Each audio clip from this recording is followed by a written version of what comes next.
Aujourd'hui dans la pile, on parle du très attendu Wondrous Creatures, Wondrous Créatures, mais aussi de Django de chez Cocktail Games, Azul Duel et Shadow Theater, et puis Utan, la grosse sortie de Lucky Dog Games pour ce premier trimestre. La pile, épisode 13, c'est parti!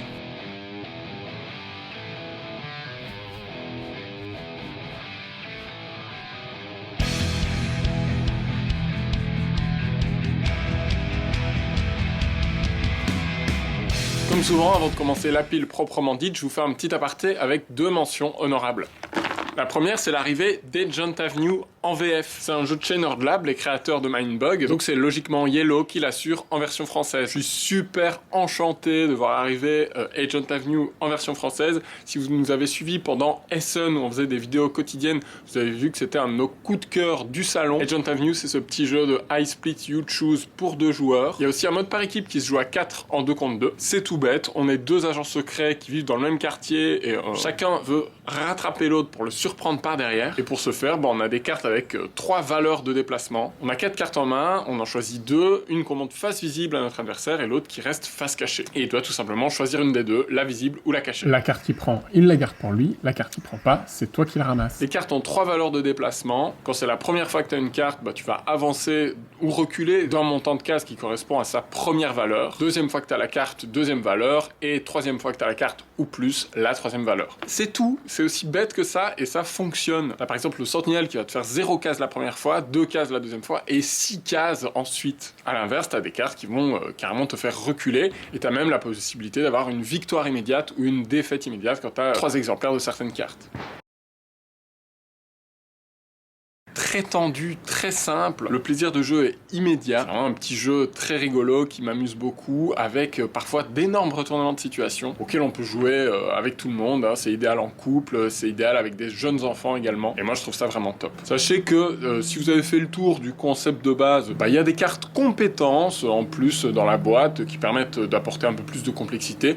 Personnellement, j'aime très bien le jeu dans sa formule standard, j'aime sa simplicité, mais voilà, si c'est votre crainte, sachez qu'il y a ça. Et puis, Agent Avenue, je suis hyper ravi de vous l'offrir en collaboration avec Yellow. Si vous voulez remporter un exemplaire d'Agent Avenue en version française offert par Yellow, c'est très simple. Vous avez une semaine à compter de la date de sortie de cette vidéo, donc jusqu'au jeudi 10 avril, pour vous abonner à la chaîne si ce n'est pas déjà fait et commenter sous cette vidéo avec votre meilleur nom d'agent secret. Soyez créatifs, j'ai pas encore décidé si ça serait un tirage au sort ou si je choisirais simplement celui ou celle qui me fait le plus marrer. Donc voilà, que ce soit un nom de code, un jeu de mots un petit peu débile ou une référence à l'univers d'Agent Avenue, pourquoi pas, j'attends vos noms de code d'agents secrets, surprenez-moi.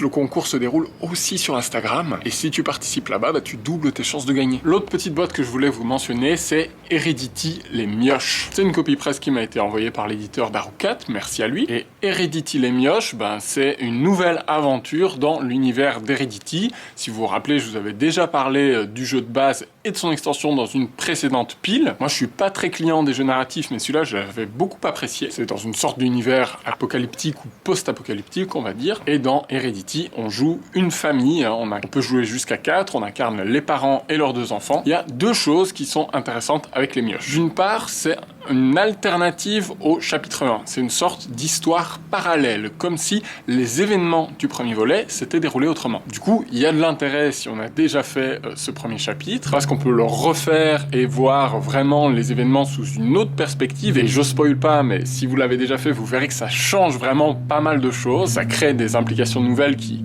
font vraiment un nouveau prisme et qui sont très intéressantes, j'ai trouvé. Et la deuxième chose qui est cool, c'est que c'est un jeu standalone, c'est un jeu indépendant. C'est pas une extension, il n'y a pas besoin de la boîte de base pour y jouer. Et vous le voyez, c'est une toute petite boîte à quelque chose comme 12-13 € par là. Et donc, vous pouvez très bien acheter Heredity les Mioches et l'utiliser comme découverte d'Heredity, comme one shot pour voir si vous adhérez au concept, au principe du jeu ou pas. Le seul truc, c'est que les règles sont pas dans la boîte, mais elles sont téléchargeables en ligne. Ça permet de réduire le coût de la boîte également et de la garder dans un petit format qu'on peut transporter partout. Et donc, je trouve l'idée éditoriale franchement plutôt maligne. C'est une bonne porte d'entrée dans dans cette gamme, dans cet univers-là qui est appelé a priori à encore s'étendre. Donc voilà, c'est un bon tremplin si vous voulez vous essayer à un jeu narratif de ce calibre-là. Heredity, c'est quand même vraiment stylé. Et les mioches est la bonne porte d'entrée, le bon tremplin pour découvrir la gamme. Allez, on démarre la pile à proprement parler. On va commencer par Wondrous Creators, qui m'a été envoyé par Super Meeple. Merci à eux, ça faisait un bout de temps que j'avais plus de copie presse de Super Meeple. Ça fait plaisir parce que j'aime beaucoup leur travail. Ce jeu, vous en avez déjà énormément entendu parler. Il buzz beaucoup sur les réseaux sociaux, notamment grâce à Direction Artistique, qui est absolument magnifique. Autant la boîte que la variété des cartes, etc. Le plateau, on va en reparler, mais c'est sublime. Puis forcément, beaucoup font l'affiliation avec un certain Ark Nova, puisqu'il s'agit, là encore, d'un jeu de cartes. On va se faire un tableau, et on va essayer de comboter avec les différents effets pour réaliser des objectifs. Si tout ça sonne familier, c'est normal. Néanmoins, il y a une différence thématique qui est de taille, c'est que dans Wondrous Creators, comme le dit le titre, on va apprivoiser, non pas des animaux de zoo, des animaux de la vie réelle, mais plutôt des créatures imaginaires qui font vraiment penser à des Pokémon. On a d'ailleurs une variété de cartes immense, chacune présentant des créatures différentes, et on va saluer d'emblée le gros boulot d'Antoine Prono, alias Transludis, qui, tel un Julien Bardakov, si vous n'avez pas la ref, c'est la personne qui a créé les noms des Pokémon des 2 premières générations, qui est actif sur les réseaux sociaux notamment, et qui partage pas mal d'anecdotes à propos de la francisation des noms japonais et américains. Là, Antoine Prono a fait un travail similaire en inventant des noms français pour toutes ces différentes créatures, et en insérant quelques jeux de mots au passage, qui font référence soit à la pop culture, soit à la culture française, plus largement. On a beaucoup vu tourner sur les réseaux le Omar Sy, par exemple, pas mal quand même. Et puis les cartes sont vraiment très jolies par rapport au style d'Ark Nova qui utilisait des photos, des illustrations très réalistes. Je pense que ici la direction artistique va être beaucoup moins clivante, va beaucoup plus faire l'unanimité. Bon, au-delà de ça, il faut le dire d'emblée, Wondrous Creatures n'a pas l'ambition d'un Ark Nova. Il va pas révolutionner la sphère du jeu de société comme Ark Nova l'a fait en son temps. Déjà parce qu'il est plus light, on n'a pas de plateau personnel ici dont il faut gérer l'agencement, où il faudrait en 2 temps d'abord construire des enclos sur son plateau personnel pour ensuite y accueillir des animaux. Non, on a un système un petit peu plus classique de ressources, donc on a 4 types de ressources différents dans le jeu, et on va ensuite dépenser ces ressources pour poser nos cartes. Mais il y a tout de même un plateau, c'est un plateau commun sur lequel on va poser des meeples à cheval sur 2 hexagones, des espèces de meeples dinosaures qui sont très réussis d'ailleurs, et on va activer, quand on pose un meeple, toutes les icônes autour pour collecter des ressources. Ça c'est assez classique. L'originalité, c'est que à la place de prendre une ressource, on peut aussi aller collecter une carte qui correspond à cette ressource qui a le même habitat dans la rivière de cartes. Donc la rivière de cartes a vraiment une importance dès le début de la partie, et on a plus de latitude pour aller y récupérer des cartes, là où dans Ark Nova, au départ, on va pouvoir juste saisir une carte dans cette rivière, et encore, si on fait l'action en niveau 5, voilà, ici on a un peu plus de fluidité, d'accessibilité, d'agilité par rapport à cette rivière de cartes. On retrouve aussi un système de badge qui correspond à des objectifs à réaliser. Donc au début de la partie, on va tirer des objectifs d'avoir tel nombre de badges de telle famille, ou parfois en combinaison de 2 familles, et ces objectifs, il va y avoir une course très forte, et ça va même être un enjeu de la partie, c'est d'arriver sur votre premier cycle de 3 meeples à poser, à remplir un de ces objectifs, même dans sa version qui rapporte un peu moins de points de victoire, si vous y arrivez, parce que dès que vous débloquez un objectif, non seulement vous allez pouvoir choisir un petit cadeau sur le côté gauche de votre plateau, donc ça évoque très fort Ark Nova, mais en plus, vous allez débloquer la capacité spéciale de votre chef, que vous aurez sélectionné parmi 2 en début de partie. Donc c'est vraiment un des enjeux, c'est d'arriver à faire un de ces objectifs assez rapidement. Tout comme dans Ark Nova, on voulait faire un projet de conservation rapidement, si possible au 2e cycle, pour pouvoir bénéficier d'un meeple supplémentaire. C'est pas la seule ouverture possible évidemment, mais c'est un peu la stratégie qu'on suit par défaut. On retrouve cette sensation-là. Mais il y a une différence qui est majeure, c'est le système d'action. Le fameux système d'action en tapis roulant d'Ark Nova, qui lui-même était repris de Civilization une Aube Nouvelle, qui n'était déjà pas une invention mécanique, n'est pas présent ici. Dans Wondrous Creatures, on va réaliser une action de base parmi 4, soit placer son meeple sur le plateau personnel, donc, soit jouer jusqu'à 2 cartes d'un coup. Donc il y y a une notion de tempo intéressante, on va essayer de banquer suffisamment de ressources pour avoir une action efficace, pour pouvoir jouer 2 cartes d'un coup, soit réaliser un objectif, chose qu'on va très peu faire en début de partie, puis à la fin ça va s'accélérer, et ça va être une des conditions de fin de partie, il va y avoir vraiment une montée en puissance, où à la fin, chacun fait une action de réaliser un objectif à tour de rôle, de sorte que l'étau se resserre d'un coup. Et enfin, une fois qu'on a posé nos 3 meeples, on a aussi la possibilité de passer pour les récupérer et pouvoir les replacer. Ça évoque un peu le break d'Ark Nova, sauf que là, il n'y a pas d'interaction directe là-dedans. Vous savez, c'était un des enjeux d'Ark Nova, à 2 joueurs notamment, c'est d'arriver à mettre fin à la manche alors que son adversaire a encore des ouvriers à utiliser, ou a trop de cartes en main, etc. pour le forcer à se défausser. Mais ici, chacun fait sa propre phase de break quand il le souhaite. Donc il y a moins de tension à ce niveau-là, même s'il y a une forme de tempo, parce qu'on attend que nos adversaires se retirent pour pouvoir aller se placer sur les emplacements les plus lucratifs du plateau, donc ça reste intéressant. Du coup, ces actions de base, assez classiques, mais néanmoins pas du tout déplaisantes, elles font qu'il y a une réflexion qui est moins multimodale, qui s'opère moins à plusieurs niveaux que dans un Ark Nova, qui va vraiment avoir une grosse dimension à la fois de planification et d'adaptation tactique. Ici, on va être beaucoup plus dans son coin, on va être dans sa tambouille, dans son petit tableau de cartes, avec comme d'habitude des effets immédiats, des effets continus, des effets de fin de partie, des effets qui se déclenchent quand on break, quand on récupère nos meeples, etc. On va être fort le nez dans son tableau de cartes, et on va de temps en temps en lever la tête pour vérifier où en sont nos adversaires en termes d'icônes, et être sûr qu'ils vont pas nous couper l'herbe sous le pied sur un objectif qu'on tente de réaliser le premier. Voilà, il y a aussi les notions de piquer une carte dans la rivière, ou de la faire disparaître avec un effet de balayage qui permet de renouveler les cartes de la rivière, etc. Un peu comme dans Ark Nova, mais c'est moins frontal, c'est moins complexe à appréhender. C'est pour moi, du coup, un jeu à 2, pour en fait n'avoir qu'un seul tableau de cartes adverse sur lequel se concentrer.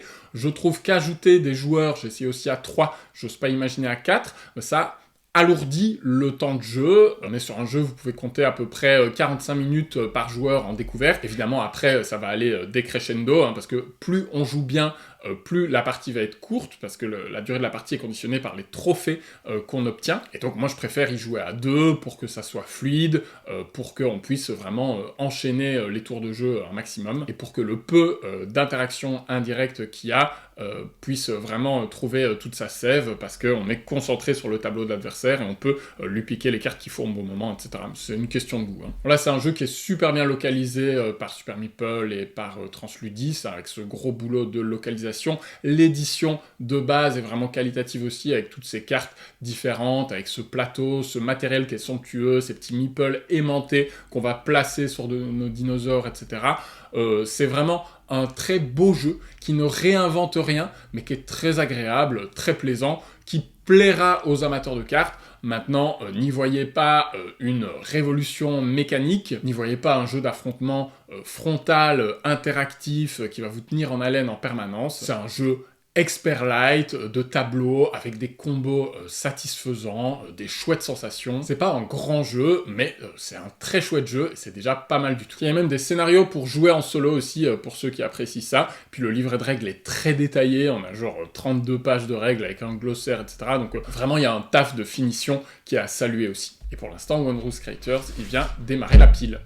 On continue avec Utan, un jeu de chez Lucky Duck Games, un jeu qui est pas mal poussé d'ailleurs par Lucky Duck. On voit les illustrations de Vincent Dutré un petit peu partout. Utan, il a beau être dans une grosse boîte, avoir plein de matériel, avec des arbres en 3D à monter, des meeples d'animaux, etc.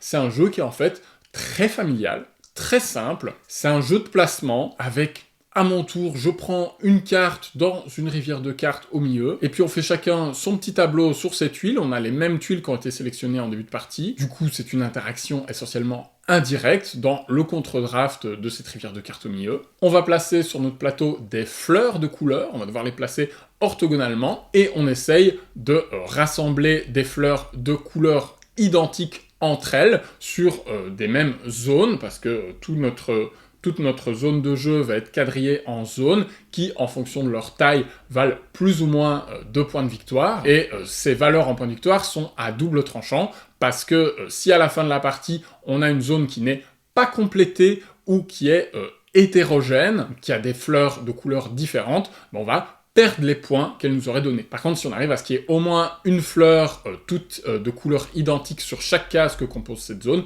là on marquera les points. Mais ça c'est vraiment le minimum syndical des points qu'on essaye de gagner. Le vrai objectif du jeu, c'est d'arriver à empiler des fleurs de couleur identique, de faire une pile de 2 fleurs, et ça doit forcément se faire sur 2 tours, parce qu'on n'a pas le droit, en récupérant des fleurs, de directement les empiler, même si elles sont de même couleur, faut le faire en au moins 2 tours. Donc il va y avoir un petit côté casse-tête de placement, où on prend des risques.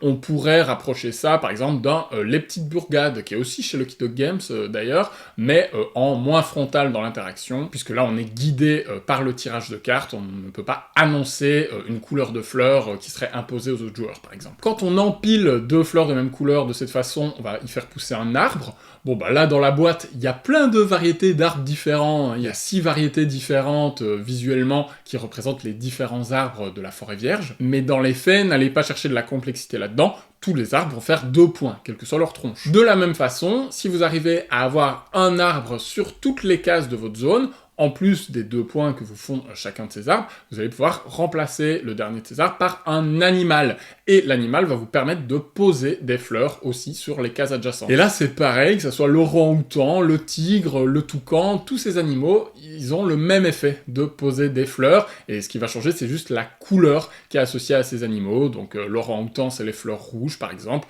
Et on a 2 ou 3 dans la réserve en fonction du nombre de joueurs. Il y a une petite course pour les avoir, quoi. Si on a plus, il y en a plus. Alors, je trouve ça très bien de faire des jeux familiaux, épurés, simples, etc. Et en ce sens-là, Utan, c'est un bon casse-tête.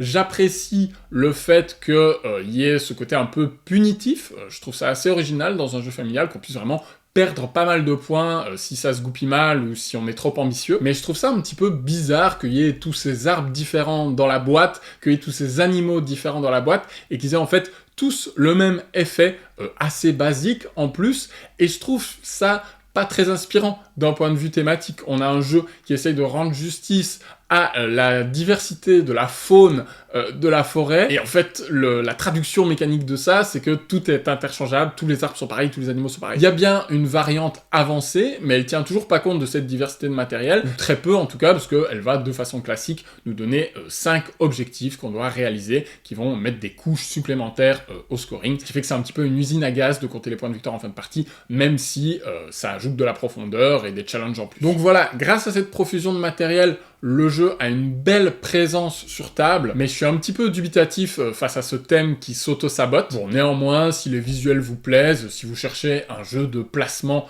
très simple et que vous n'en avez pas encore dans votre collection, pourquoi pas, même si moi j'ai l'impression qu'il y a déjà eu mieux, y compris chez le même éditeur. Hein. Franchement, pour moi, Les Petites Bourgades, c'est beaucoup plus intéressant, il y a beaucoup plus de degrés de lecture et de variabilité dans les parties. Mais Utan, c'est pas infamant pour autant, vous vous en doutez, pour l'instant ça va largement en dessous de Wondrous Creators, qui est beaucoup plus abouti, beaucoup plus riche. Et oui, il y a aussi une profusion de matériel, mais elle est utilisée à meilleur escient mécaniquement, finalement. On continue avec Azul Duel de Michael Kiesling, un jeu que j'attendais au tournant, parce que je suis un grand fan de la première version d'Azul, et toutes les versions qui sont sorties après elle m'ont paru à côté de la plaque, désuètes, tarabiscotées pour pas grand chose. Je sais qu'il y a pas mal de gens qui défendent Azul 3, moi je suis complètement passé à côté. J'ai trouvé Azul 2 extrêmement raté également. J'ai pas essayé le 4e, mais de loin il m'a semblé beaucoup trop complexe par rapport à l'efficacité du premier Azul. Et donc pour moi il a vraiment jamais été détrôné,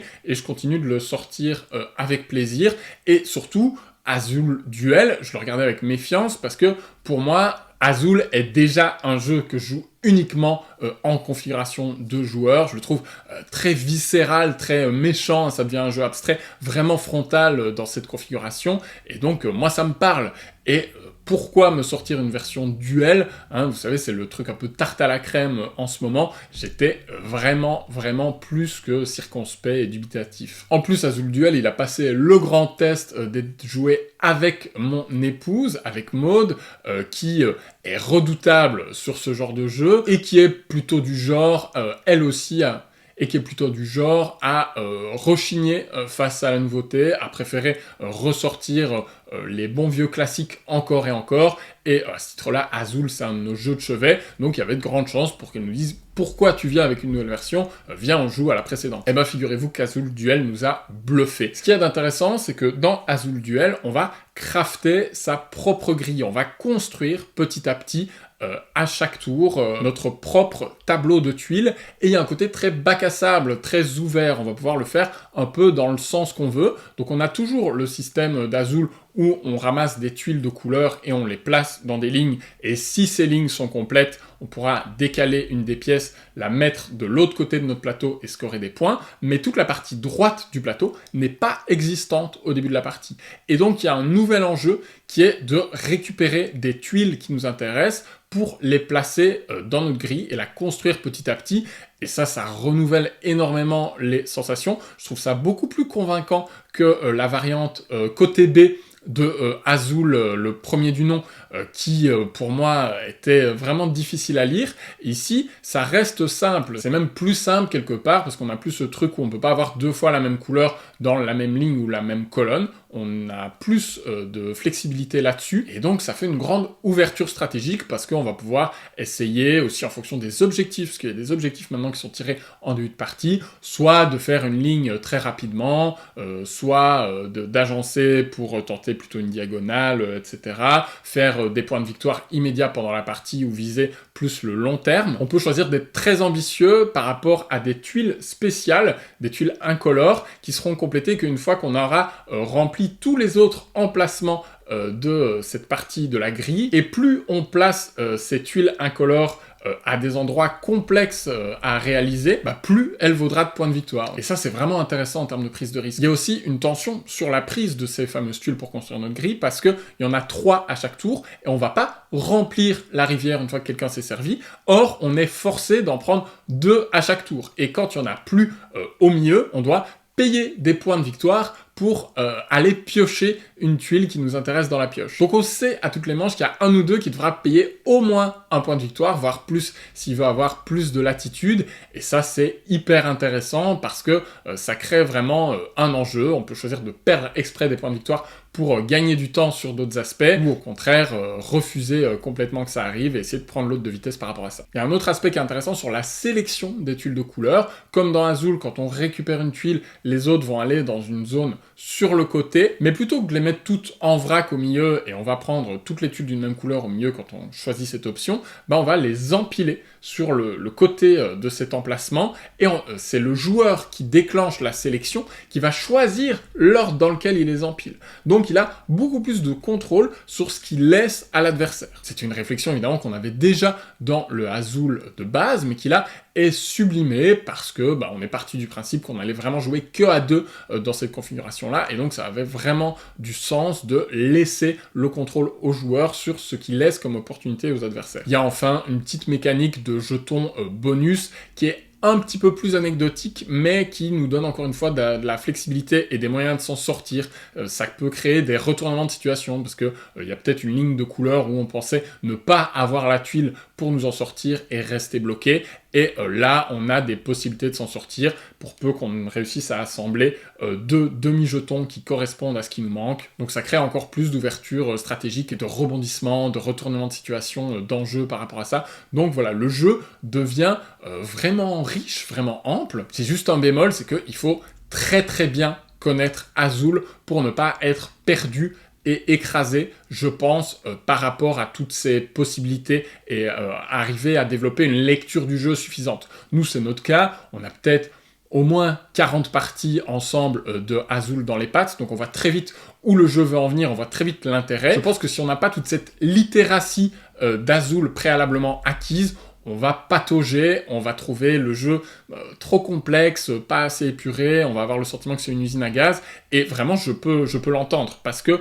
le jeu ajoute beaucoup de couches à un système qui était très efficace. Mais quand on est vraiment rompu à Azul, je trouve que c'est l'itération la meilleure jusqu'à maintenant de la série, et c'est surtout beaucoup plus convaincant pour renouveler les sensations que les extensions de Azul premier du nom, ces espèces de grilles alternatives qui étaient un un peu ratée, jamais vraiment satisfaisante. Ici, enfin, on a vraiment une belle façon de renouveler les sensations. Donc je sais que le jeu fait pas l'unanimité, je sais que mon avis correspond pas à ce que pensent plein de personnes qui l'ont trouvé trop alambiqué, etc. Mais nous, vraiment, sincèrement, ça a vraiment fait le taf et ça devient, lentement mais sûrement, un remplaçant à Azul premier du nom. Il vient donc logiquement tout en haut de la pile, hein, dans le sens où il a un caractère vraiment addictif et immédiat. C'est le genre de jeu auquel on peut enchaîner les parties, on peut y jouer pendant toute une vie, là où, quand je ressors d'une partie de Wondrous Creatures, je suis rassasié. J'ai pas envie d'en relancer une derrière, il n'y a pas la même addiction qu'un Ark Nova pourrait avoir, par exemple, même si, je l'ai dit, ça reste un jeu très solide. On enchaîne avec Shadow Theater de chez Space Cowboy, un jeu qui mise vraiment tout sur son édition, sur son packaging, hein, donc c'est un petit fourreau, puis une boîte qu'on déplie comme ça, qui va ensuite créer un décor de théâtre qui représente les différents lieux mythiques dans lequel a évolué la figure mythologique de Sun Wukong, hein, qui nous vient de la mythologie chinoise. Donc c'est extrêmement joli, hein, on va reproduire ça en théâtre d'ombre, et puis ces différents lieux, ces 3 toiles de fond, elles vont avoir aussi un intérêt dans le gameplay, puisque chacun a une action particulière, un effet particulier quand on y pose un petit meeple singe. Et là aussi on est sur un jeu à 2 joueurs uniquement, qui mise vraiment sur les purs, des règles très simples, ça se joue en 2 manches gagnantes, à l'issue d'une manche on essaie d'être celui qui a le plus de points, c'est un jeu qui cherche à être minimaliste et à miser sur son esthétique, son ambiance. Alors je vais être honnête, je n'ai vraiment pas compris l'intérêt de Shadow Theater. Et vraiment, je ne sais pas où vont les Space Cowboys. J'ai presque envie de faire une rétrospective dédiée aux Space Cowboys pour comprendre ce qu'ils sont devenus, parce qu'on parle quand même d'un studio qui est entré dans le game avec Splendor, qui a sorti et qui continue de développer Unlock, donc qui a vraiment été au sommet éditorialement, et puis là, ils enchaînent les jeux qui trouvent pas leur public, ou qui ont vraiment des faiblesses mécaniques. Moi, je suis un des rares défenseurs potentiels de Spellbook, il faut encore que je creuse, mais je vois ce qu'ils ont voulu faire, mais Dieu sait que le jeu n'a pas du tout fait l'unanimité, et j'ai vraiment l'impression qu'éditorialement, ils se sont un peu perdus. Je comprends pas pourquoi sort Shadow Theater. Le jeu est extrêmement simpliste, mais vraiment pas dans le bon sens du terme. C'est-à-dire que à notre tour, soit on va poser un petit meeple singe et faire l'effet de là où on le pose, soit on va ramasser tous les meeples d'un même lieu. Il y a un lieu qui nous fait piocher des cartes, qu'après on joue pour faire des effets qui sont jamais bien impactants, jamais bien intéressant, jamais vraiment satisfaisant. Il y a un autre lieu qui nous redonne des meeple singes, donc on pose un meeple pour récupérer des meeples. On a aussi une jade, et là c'est de la collection, faut en avoir 3, il faut être majoritaire. Et on a un autre lieu qui nous donne une pêche, et pour chaque pêche, on essaye d'avoir un multiple de 3 singes pour pouvoir les nourrir et gagner des points. On ajoute à ça des petites tuiles parchemin qui pareil donnent des pouvoirs qui font pas vraiment de sens, et on a l'impression qu'ils ont été mis là pour colmater un jeu qui aurait été trop faible sinon, mais pour moi c'est vraiment juste ajouter une surcouche qui fonctionne pas, qui est artificielle, et en une manche, on a l'impression d'avoir déjà fait le tour. Le jeu n'est vraiment pas palpitant, pas excitant, se moque de gagner ou de perdre finalement, nos actions ont très peu de sens, il y a très peu d'enjeux. C'est un jeu de Cédric Lefebvre qui est éditeur chez Ludonote, on comprend pas ce que Shadow Theater vient faire chez Space Cowboys. En fait, si Cédric Lefebvre croyait en ce jeu, on se dit qu'il l'aurait édité, donc c'est bizarre. Puis il y a Florian Siriex aussi à la co-création, on nous dit que c'était à la base un de ses projets, parce qu'au départ les singes du deck building After Us faisaient référence à Sun Wukong, puis finalement il a pris des singes plus modernes, et ils ont gardé l'idée pour en faire un jeu. Ça a l'air typiquement d'être un projet un peu sur le côté comme ça, qui n'aurait jamais dû voir le jour parce qu'il n'était pas assez abouti. On a vraiment l'impression d'un truc qu'on a pris dans un fond de tiroir, on a mis le paquet sur l'esthétique et sur l'édition pour le survendre, mais le jeu n'a pas le coffre derrière. Et c'est super de faire un bel objet éditorial, mais il faut qu'il y ait un jeu à l'intérieur, sinon on s'ennuie. Donc vraiment, je ne comprends pas l'intérêt, j'ai beau chercher, j'ai eu beau rejouer, et vous pouvez me croire que c'était pas une partie de plaisir, on est resté vraiment sceptique, pour ne pas dire désabusé, désemparé, face à la vacuité de l'expérience, et c'est vraiment pas parce que c'est un jeu simple, hein. J'ai plein de jeux simples dans ma ludothèque que j'adore, hein. Je suis un grand défenseur du game design à la Paolo Mori, qui va vraiment aller à l'essentiel, viser l'efficacité, etc. Mais ici, il y a juste pas d'excitation, pas d'éléments novateurs, pose des meeples singes, ça ne procure aucune émotion, et on s'ennuie profondément, malheureusement. Donc vous vous en doutez, Shadow Theater, ça va clairement en dessous de Utan.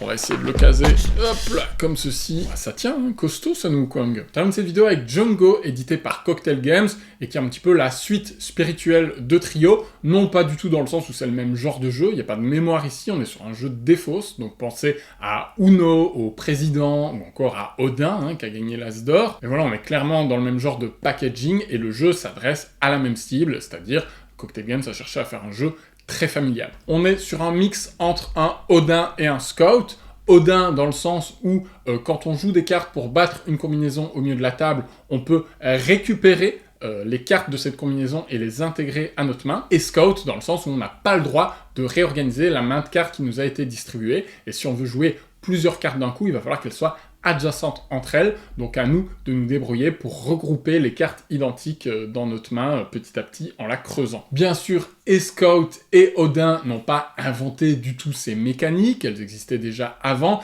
et Django lui-même est une réimplémentation de Hachitrain, un jeu de défausse japonais, qui était en fait beaucoup plus punitif, beaucoup plus exigeant, et là Cocktail Games a lissé l'expérience, c'est vraiment ça, pour la rendre vraiment accessible, et faire de Django, en quelque sorte, mon parfait premier jeu de défausse. C'est efficace, c'est épuré, ils ont enlevé vraiment toutes les règles frustrantes, c'est-à-dire que par exemple, quand on bat une combinaison au milieu de la table, oui, on récupère les cartes qui sont au milieu, mais on peut les prendre. Et si on les prend, on peut choisir de les intégrer comme on veut dans notre main. Donc si je récupère 2 6, je peux en mettre un là et un là si ça me chante, mais je peux aussi choisir de ne pas les prendre du tout, contrairement à Odin où on est contraint et forcé de récupérer une carte à chaque fois qu'on bat ce qui était au milieu de la table. De même, si je suis obligé ou que je choisis de passer, de ne pas jouer supérieur à ce qu'il y a au milieu de la table, je pioche une carte, je peux choisir de l'intégrer pareil où je veux dans ma main, ou de ne pas la garder. Donc vraiment, on a plein de flexibilité,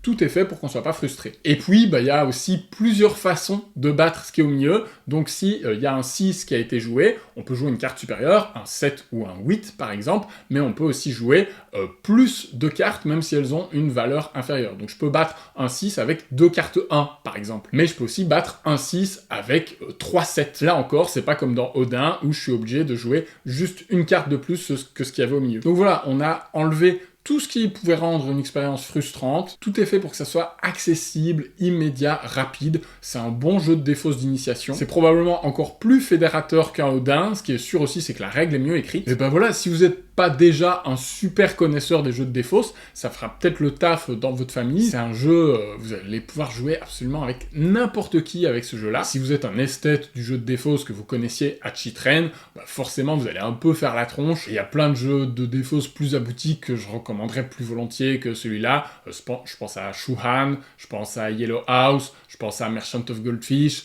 je pense à Linko. Voilà, si vous découvrez le genre et que vous voulez un petit jeu de cartes pour taper le carton en famille, et vous pourrez jouer autant avec une personne qui a 8 ans que 75 ans, Django fait très bien le taf, il faut le reconnaître. C'est joli, on peut avoir envie d'enchaîner les parties, ça peut être addictif, donc c'est réussi. C'est vraiment un jeu efficace, mais sans plus, et donc il est tout à fait mid-tier dans la pile.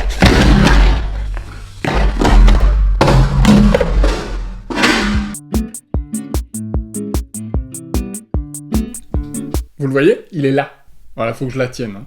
C'est là où je me dis que des fois, ce concept a ses limites. Merci à toutes et à tous, c'était la pile du jour. Si le format vous plaît, si vous aimez mon travail, les rétrospectives et autres, vous pouvez me soutenir sur ko-fi.com/rue du jeu. On se retrouve très bientôt, il y a plein d'autres vidéos qui arrivent. D'ici là, jouez bien par chez vous.